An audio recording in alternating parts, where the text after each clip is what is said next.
Olá, como vocês estão? Estamos de volta aqui para ver outro vídeo de SMG4. Vimos o arco do Waluigi, em que ele fica do mal, porque ele não foi aceito no Smash Bros, né? E vimos agora o arco do Bob, em que o último vídeo, né, a gente viu o arco do Bob, que é um arco que ele fica super ganancioso e quer fama de qualquer jeito, assim. Mas ele se ferra, porque todo mundo descobre o plano maligno e eles se juntam aí contra o Bob e ele perde. Não perde a fama, mas perde os amigos, tá ligado? E aí, no final, você vai descobrir assistindo um vídeo. Hoje nós vamos assistir o arco dos animes, parte 3 do canal Analise. E aí, gente, beleza? Hoje eu tô aqui de novo pra contar a história do SMG4 e no vídeo de hoje eu vou resumir o terceiro arco, que no caso é o arco dos animes, e por mais que ele pareça bobo a princípio, ele tem uma história realmente impactante e, acredite se quiser, fez algumas pessoas chorarem. Se quiser entender qual é a história completa desse arco, é só ficar aqui comigo e assistir até o final. Então pega sua pipoca, deixa o like no vídeo, se inscreve no canal e a gente já vai começar com o resumo, mas antes eu quero que você dê uma olhada nisso aqui. O quê? Que porra é essa, Yata? Aleatório? Sim, mas muito divertido, e pra fazer isso eu usei o Dreamina, o patrocinador desse vídeo. Ok, tá. De uso. Tenha responsabilidade. E se você tiver uma grana mais disponível, você sempre pode investir em um artista humano. E bom, meu recado foi... Aí só um avisinho rápido também que eu lembrei agora, é que eu te recomendo fortemente assistir as playlists dos dois primeiros arcos do SMG4 ou assistir os meus outros dois resumos que estão disponíveis no meu canal. Até porque neles eu explico quem são alguns personagens, né? Talvez seja bom pra você entender como a história chegou até esse ponto. Mas se você quiser ver só esse vídeo aqui, não tem problema. Você vai conseguir entender a história, só talvez fique um pouquinho perdido em quem são alguns personagens. Mas isso talvez não seja um problema muito grande. Também é bom falar que alguns momentos eu falei perto demais no microfone e no começo do resumo tem um chiadinho de fundo, mas talvez nem dê pra perceber. Eu espero que vocês não se incomodem e agora sim, vamos começar. O terceiro arco começa de uma forma bem simples, mas já ele vai escalar rápido, muito rápido. O primeiro episódio é Mario e o desafio anime, que começa com o Bob e o Boopkins tendo uma ideia. Eles vão fazer vários desafios com tema de anime pra ver quem é o mais otaku. Essa ideia é Animatari, que quer ser a juíza da competição, e o Mario acaba indo só pela resenha. Enquanto isso, eles deixam a Meg sozinha, que precisava treinar pra um Splatfest, que é um festival que acontece dentro de Splatoon. Mas pra infelicidade dela, os amigos dela vão estar ocupados demais fazendo coisas super importantes, como por exemplo, ver quem consegue correr mais rápido igual o Naruto, ou quem consegue se confessar melhor no estilo anime, quem grita melhor, quem fala japonês melhor, quem vence num argumento estilo anime, e mais importante, quem vence numa batalha de anime. Mas no final toda essa competição não levou a nenhum vencedor, mas sim ao Bob fazendo um Kamehameha que destruiu o castelo da princesa Peach. No episódio 2, que inclusive, fica de curiosidade, ele começa com a logo da Glitch, o que tecnicamente faz SMG4 ser uma série que faz parte da Glitch. É mostrado que a influência dos animes estava tornando o Reino Cogumelo um caos. E como reação a isso, a princesa Peach baniu os animes, além de criar um esquadrão da polícia exclusivo para fiscalizar os animes e impedir que eles chegassem nas cidades do reino, o Anime Secret Service, ou S. O Boopkins fica extremamente triste com a ideia, então aparece um personagem chamado Lemmy, que queria vender anime de forma ilegal para o Boopkins.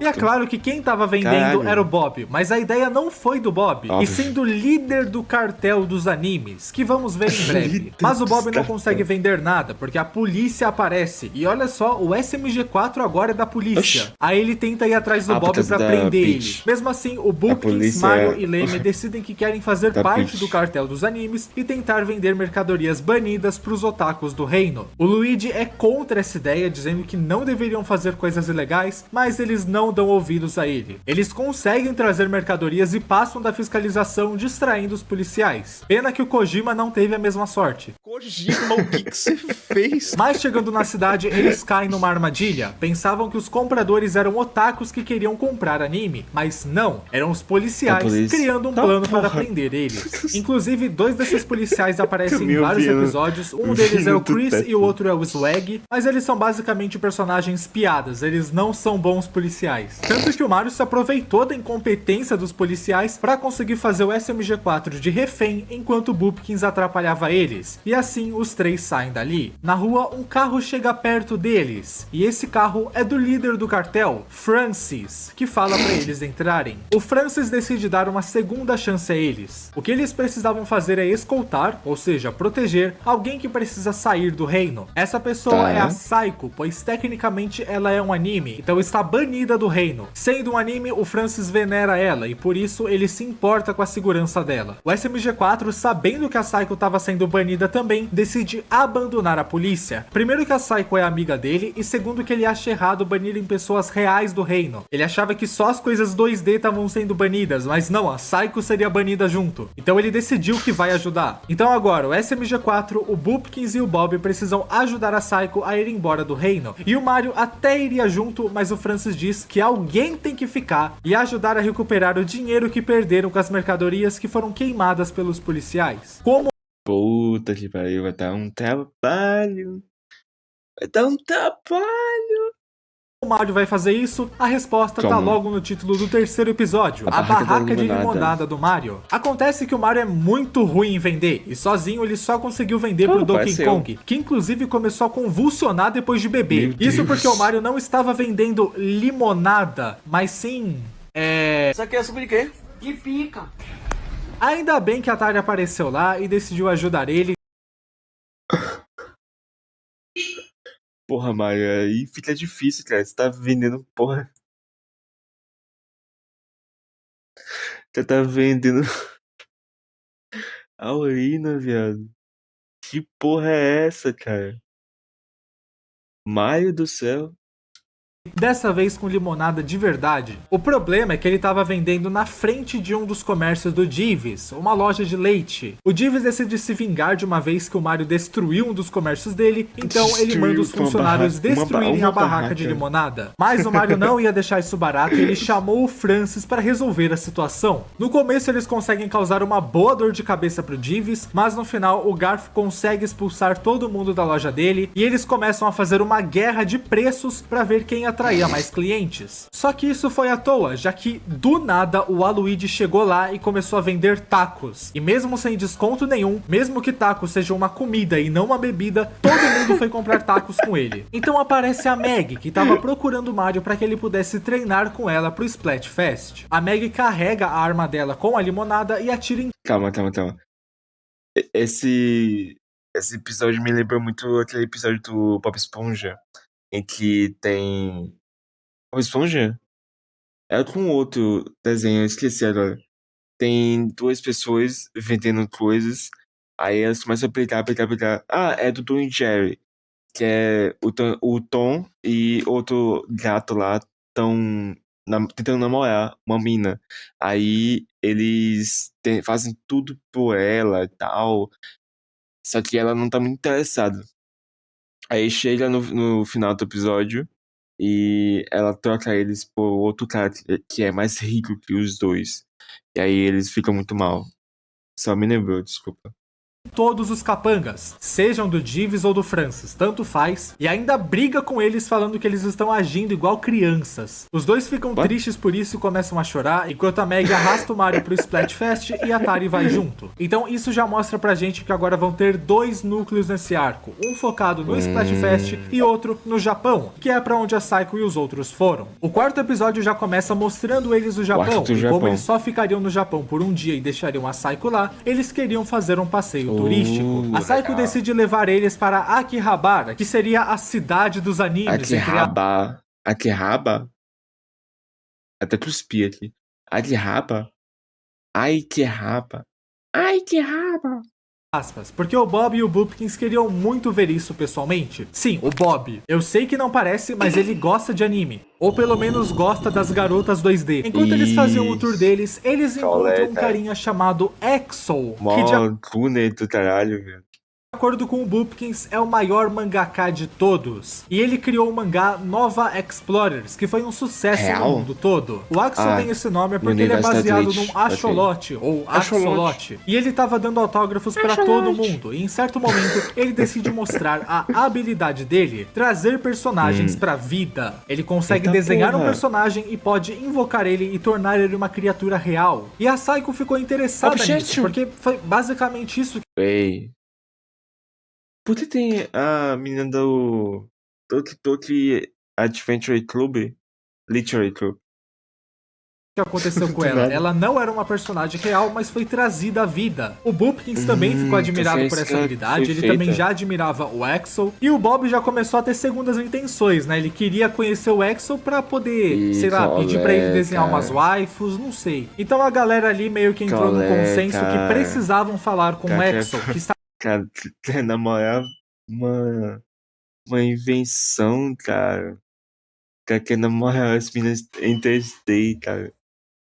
As wife em 3D. Estava indo embora. E alcançar ele não seria tão fácil, já que ele desenhou um Snorlax para carregar ele. E esse Snorlax, por algum motivo, conseguia pular muito alto. Ou até voar, sei lá. Ah, e só dando uma pausa antes de continuar o resumo, me digam aí nos comentários quantas referências a animes e jogos vocês vão conseguir pegar de todas as cenas que eu mostrar nesse vídeo, hein? Quem colocar... Joguinho. Vamos ver quantas referências... A mais referências ganha. Eu não sei exatamente o que você ganha, mas você ganha. Bom, aí eles tentam seguir o Axel se lançando em direção. Tem essa aqui. Eu já ouvi essa menina. Eu não lembro. A ele, segurando no trem que ele invocou para levar ele, e toda essa perseguição faz com que eles consigam achar onde ele mora. Só que eles não conseguiram falar com ele diretamente ainda, e ele invocou Jojo. Eu não sei com quem o Jotaro pra ficar de guarda na porta da casa. O plano deles pra conseguir falar com o Axel é disfarçar o Bob e dizer que ele é um mangaka e falar que a Saiko é uma estátua que ele fez. O Axel vê isso da janela dele e pede pra que eles entrem. Na casa bagunçada dele, o Axel chega perto demais da Saiko e ela já afasta ele. E ele logo entende que ela é um personagem de anime e se tornou real. Então ele pede pro Bob ensinar ele a fazer isso, já que todas as criações do Axel não são inteligentes e só duram alguns minutos. Como eles não conseguiam responder essa pergunta, então ele já... Ah, então não foi esse Axolote que fez a Saiko. Pensei que ele tinha criado, mas não. Admitiram logo, o Bob não é um mangaka e o verdadeiro motivo para eles estarem ali é que queriam fazer algumas perguntas ao Axel. Nessa conversa, o Boopkins e a Saiko mostram que o Reino Cogumelo baniu os animes de lá, e isso mexe com o Axel. Para ele era inadmissível que os animes sejam banidos de algum lugar, então ele decide ajudar eles a tentar desbanir os animes. Mas antes de continuar com o núcleo da Saiko, a gente tem o núcleo da Maggie. E agora, além da Tara e do Mario, o Luigi também foi envolvido no treinamento, já que precisavam ser 4 participantes. Acontece que a Meg leva o Splatfest muito a sério, e ela ficava mais irritada a cada vez que os amigos dela falhavam em alguma parte do treino. A Meg chegou a dizer que eles não estavam nem tentando, e a Tari fala que eles estavam, mas a Meg retruca dizendo que não estavam tentando duro bastante. Isso deixa o clima meio estranho, meio desconfortável. Pode ser importante pra ela, mas era uma cobrança excessiva. Então a Meg sai de lá pra esfriar a Vixe, me relacionei, cara. Muito pessoal. Cabeça, e depois de um tempo o Mario vai conversar com ela sobre isso. E ela fala que já faz 2 anos que ela jurou ser uma estrela e até agora não conseguiu ganhar nenhum Splatfest. E isso faz ela se sentir muito decepcionada consigo mesma. Ela chega até a chorar. Coitada, isso mostra o quanto essa competição é importante pra ela. Felizmente tudo é resolvido de uma forma tranquila. A Tara e o Luigi estavam lá e também ouviram isso. A Meg até fala que se eles não quisessem mais, estava tudo bem, porque os amigos dela eram mais preciosos do do que É ganhar muito a real. competição, mas eles respondem que sempre vão estar do lado dela. Com isso resolvido, então agora eles decidem que vão começar o treinamento de verdade. Agora com mais calma e com objetivos mais claros e estratégicos. Agora sim eles conseguem treinar de verdade, mostrando um progresso notável. Boa. O Mario inclusive Boa. conseguiu derrotar a Meg em um dos treinos, e quando tudo parecia estar indo bem, uma pessoa chamada Dest aparece, querendo abaixar a moral do grupo da Meg, e pior ainda, ela rouba os equipamentos deles, pra impedir filha que da competissem no puta. Splatfest. Mas isso não deixa a Meg triste, e sim revoltada. Ela tá determinada a recuperar as armas e participar do Splatfest de qualquer jeito. Boa, A Dest Meg. é uma Inkling, assim como a Meg, e ela já foi uma antagonista no vídeo E se o Mario estivesse em Splatoon 2? E ela pegou uma inimizade, né, uma rivalidade com a Meg e o Mario bem rápido. Logo no começo do 6º episódio, a Meg e os amigos já tentam invadir a base da Dest, Nice. mas sem armas eles são facilmente derrotados. Então precisariam encontrar mais ajuda ou alguma forma mais agressiva de invadir. É aí que a Meg consegue um Monster Truck, enquanto ela tava dirigindo pra tentar uma nova invasão. Eu pensei que, tipo assim, eles iam ir pra procurar alguma pessoa que tinha armas, que eles iam se armar e achar um jeito de acabar com todo mundo. Mas não, eles só pegam um Monster Truck e faz estourar a porta da frente.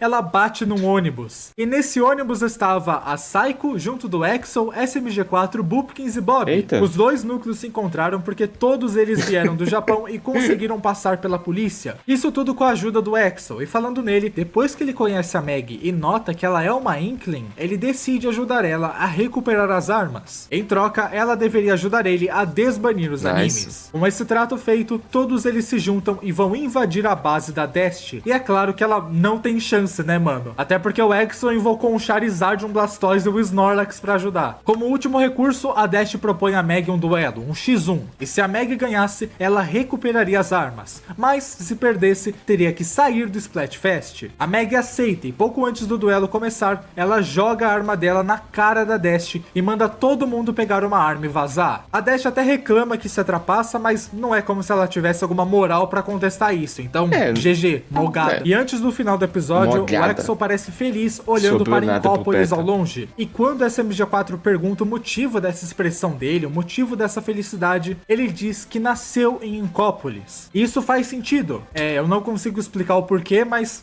na minha cabeça faz sentido. E no 7º episódio ele explica melhor isso. Exo se mudou pro Japão em algum momento porque anime não é bem visto em Incópolis. Tanto que a Meg não é muito chegada a animes. Ela não entende muito bem e nem gosta muito. Aliás, parece que ela foi uma das pessoas que meio que fez bullying com o Exo. Então sair de Incópolis foi uma coisa boa pro Exo, só tinha um problema. Essa caneta mágica que ele tem se chama Inkweaver e foi ele mesmo que fez. Usando tinta normal, ela consegue criar personagens meio burrinhos e que duram só alguns minutos, Amigo, alcançando Naruto. apenas O 5%. Naruto tá dançando, cara. O Naruto. Dentro do potencial da Amigo. caneta, mas com tinta de um Ó, referência. Eu não sei de quem é. Não sei qual anime é. Inkling, ela consegue 50% do potencial ou até mais, podendo fazer criações mais inteligentes, mais fortes e que duram por mais tempo. E bom, depois que ele explicou todo esse Psycho. lance da caneta e da história dele, ele pede pra que a Meg dê um pouco de tinta pra ele. E mesmo que ela não goste muito de fazer isso, ela diz que não é uma sensação boa, ela concorda. Até porque, pô, o cara ajudou ela, né? Assim, com uma tinta de maior qualidade, com uma Justo. caneta mais poderosa, eles podiam colocar o plano em prática, distrair os guardas para que o Exo pudesse falar com a princesa Peach. E a Saiko até chamou o Francis e os otakus dele pra ajudar também. É claro que o Francis conhece o Exo Boa. e é um grande fã dele, e ele fica maravilhado com a caneta. E o Boopkins explica pra ele que é uma caneta Kakaroto. mágica, que usa tinta de Inklings pra trazer personagens de anime à vida e tudo mais. Aí eles vão colocar o plano em prática e graças aos esforços de todo mundo, o plano funciona. Todos colaboraram e fizeram sua parte pra conseguir Nice. chegar até a princesa Peach. E aí acontece um momento engraçado. O Boopkins começa a cantar uma música que é uma paródia daquela música do Aladdin, mostrando o mundo dos animes pra princesa. The world of Japanese animation. E Caramba, o SMG4 tinha dito que ouvir o Aluigi cantar era um novo tipo de tortura. Eu acho que é porque ele não ouviu o Boopkins cantando. O que importa é que funciona. Muito. Isso convence a Peach a desbanir os animes. Então tudo fica resolvido. O Axel diz que vai embora, porque ele tem coisas pra fazer no Japão. Afinal, ele tem uma carreira muito importante lá. E agora? E aquela tem uma planeta que faz personagens de animes virarem realidade pra sempre. Ele vai querer usar isso pra caralho. A única preocupação deles seria ganhar o Splatfest, mas esse foi o 7º episódio e o arco tem 12 episódios no total. Então você já consegue imaginar que vai dar problema. E deu mesmo. No episódio O Incidente do Splatfest, Mario, Luigi e Tari precisam competir o primeiro round sem a Maggie, porque ela simplesmente desapareceu. No lugar dela colocaram o Bob só pra conseguir competir, porque precisava de 4 pessoas, mas ele é inútil nessa competição. O primeiro round termina com o time da Dash tendo preenchido 70% da arena de tinta. E é assim que funciona, quem preencher mais ganha. Apesar de que nessa cena parece até que é mais de 70%, mas não importa. O que importa é que o time da Dash ganhou. E falando na Dash, como a Maggie tá desaparecida, a Dash é a primeira suspeita, por razões óbvias. Mas então a própria Dash aparece no vestiário que eles estavam ali, não sei, e ela foi lá querendo falar com o time e já diz que não foi ela. Depois que ela foi humilhada pela Maggie, o que ela mais quer é conseguir suspeito. devolver na mesma medida. Que porra é essa, cara? Bob, filho da puta, cara. Mal tu, né, velho? Essa porra, cara, tá escondido no armário com uma porra de uma revista pornô, cara. Mesma medida no Splatfest. A Dash quer humilhar a Maggie na frente de todo mundo. Só que não tem a Maggie, então não tem graça. Ela jamais iria fazer a Maggie sumir quando o que ela mais quer é vencer numa competição digna de 2 Inklings. Por causa disso, a Dash se voluntaria a ajudar eles a procurar pela Maggie. E é isso que eles vão fazer. Eles vão até a casa da Maggie pra ver se ela estava lá. Ela quer achar a Maggie pra humilhar ela na frente de todo mundo.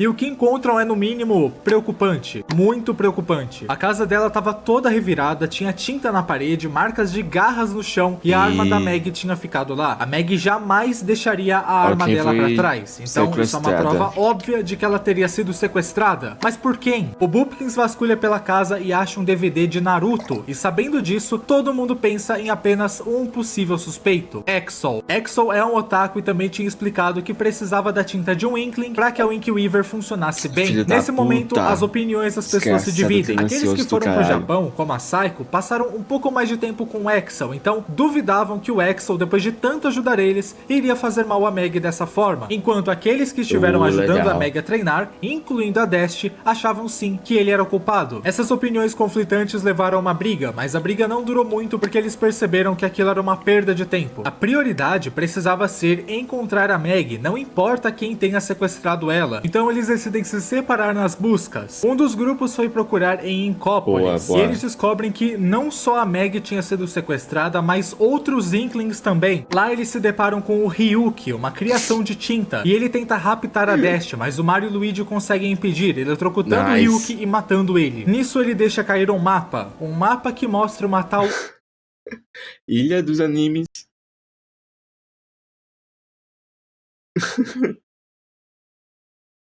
Ilha dos Animes. E eles rapidamente associam que é pra lá que todos os Inklings devem ter sido levados. O plano então é ir até a ilha, e a turma do SMG4 consegue se aliar a antigos membros da S. Mesmo que a S tenha sido fechada, já que os animes foram desbanidos do reino, ainda existem muitos policiais e agentes que querem chutar a bunda de otakus, como o Zwag, o Chris e o esqueleto anti-otaku.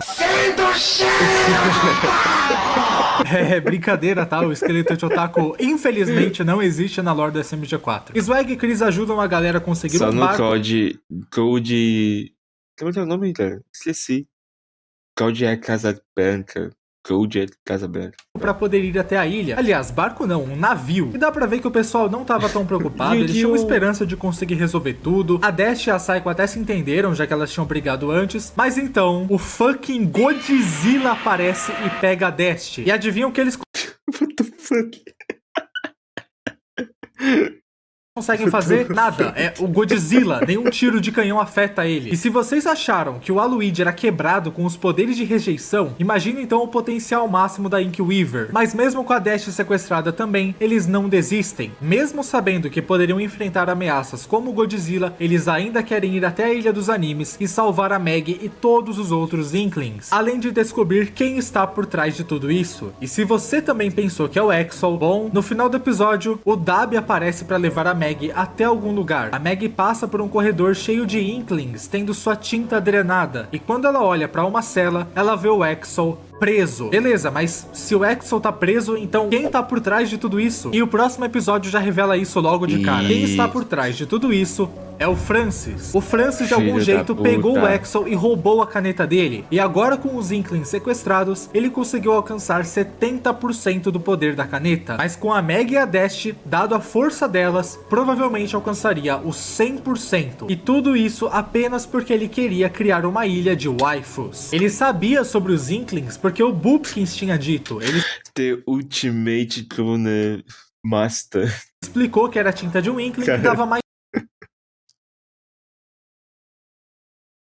força pra caneta. E olha, quase que a Meg é colocada num daqueles tanques pra servir como alimentação, mas por sorte a Dash chega lá e consegue quebrar as correntes dela pra fugir com a Meg, mas elas não sabiam onde ficava a saída. Elas se escondem, vão até a cela do Exo, conseguem nocautear capangas do Francis pra pegar uma chave e libertar o artista, mas nada disso adianta. O Francis invoca o Goku Super Saiyajin pra dar conta de todo mundo, amarrando a Dash e o Exo enquanto a Meg seria jogada num tanque. Enquanto isso, o Godzilla aparece de novo pra tentar derrubar o pessoal do navio, e de novo eles não conseguem fazer nada contra ele a princípio. Em certo momento, o Godzilla ia bater na Tari, mas o Boopkins salva ela e cai no mar, o que foi algo bom, porque assim ele conseguiu chamar o pai dele, e mesmo tendo dificuldades, o pai do Boopkins consegue vencer do Godzilla. E agora sim, o caminho está liberado para eles irem até a ilha do Francis. No penúltimo episódio, a Guerra Mundial do Mario, eles chegam na ilha, que tinha vários personagens de animes prontos para defender ela. Mas o grupo da SMG4 consegue se sobressair e além de conseguir derrotar eles encontram uma entrada para a base do Francis, onde tudo estava acontecendo. A Meg realmente foi colocada naquele tubo e a tinta dela começou a ser sugada, mas o Francis ouviu barulhos vindos de perto da base e saiu para ver. Ao mesmo tempo, a Dash fala pro Exo tentar fazer alguma coisa e no começo ele diz que não consegue, mas ela manda um papo motivacional para ele, falando que se tem uma coisa que a Meg ensinou é que ela nunca iria desistir. E se o Exo é o maior mangaka de todos, se é só ele que sabe verdadeiramente como a caneta funciona, então ele não podia desistir, ele tinha que continuar lutando. Convencido pelas palavras da Dash, o Exo irrita o Mewtwo, que é o guarda que o Francis criou para vigiar eles. E o Mewtwo acidentalmente quebra as amarras do Exo e depois ainda quebrou o painel de controle da máquina do Francis sem querer, o que interrompeu o processo de sugar a tinta da Meg. Então o Exo e a Dash tentam ajudar a Meg, mas ela diz que é para ajudar os outros primeiro. Aí enquanto tudo isso tá rolando, a turma encontra o Francis e já pensa em tentar derrotar ele logo, já que o próprio Francis disse logo de cara que é ele quem está por trás de tudo isso. Então agora, obviamente, ninguém desconfia mais do Exo, já que o próprio Francis disse que foi ele e ele tá com a caneta. Mas vencer dele não seria tão fácil, afinal, usando a caneta, ele invocou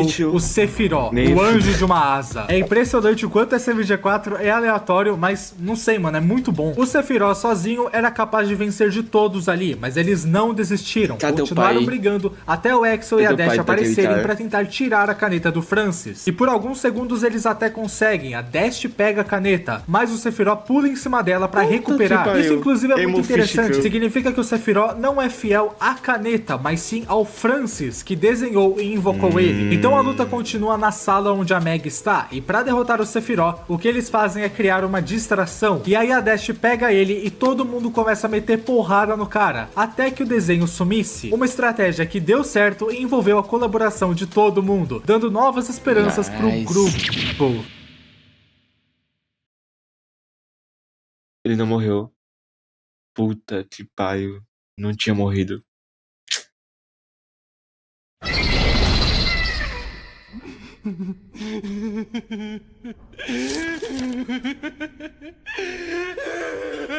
Ah, ele fez outro. Filho da puta.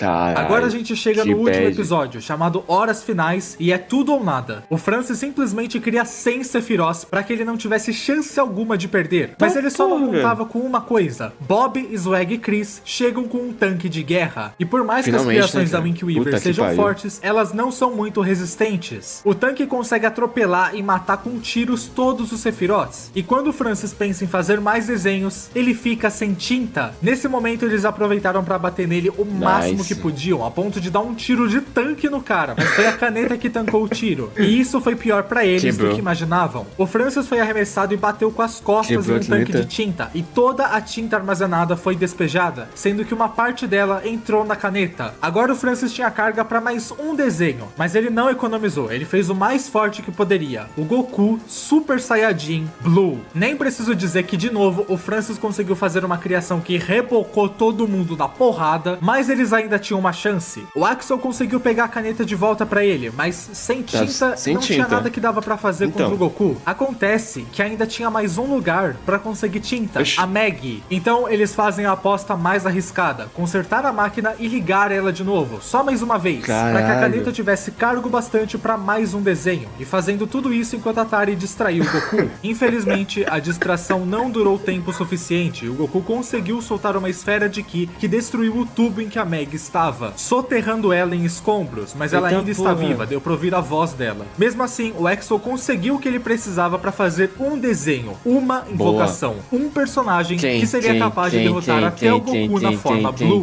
o Salsicha. O Salsicha começa a trocar porrada com o Goku, enquanto a Psycho pegou o Francis e prendeu ele dentro de uma das cápsulas, ligando a máquina e deixando ele lá. Não importava se ele morresse, ele já cometeu crimes demais. Depois de um bom tempo, o Salsicha consegue derrotar o Goku, mas como último recurso, o Goku decide que vai se autodestruir em uma explosão. Usando a velocidade imensa que ele tem, o Salsicha tira todo mundo dali e leva até o navio, mas então percebem que ele esqueceu dos Inklings. Então ele volta lá, pega os Puta Inklings que e traz de pariu. volta. Mas cadê a Maggie?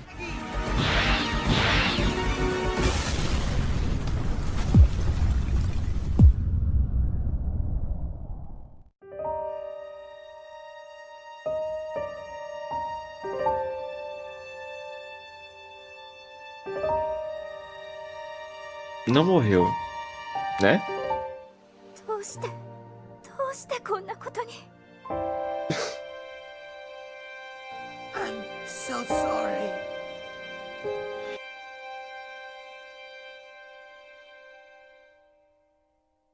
The Coach. Sash Coach. Sash Coach. Sash Coach.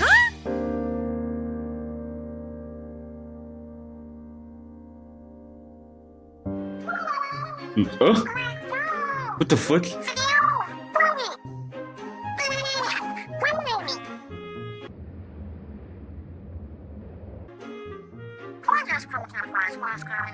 Ela fica sem tinta, cara. No.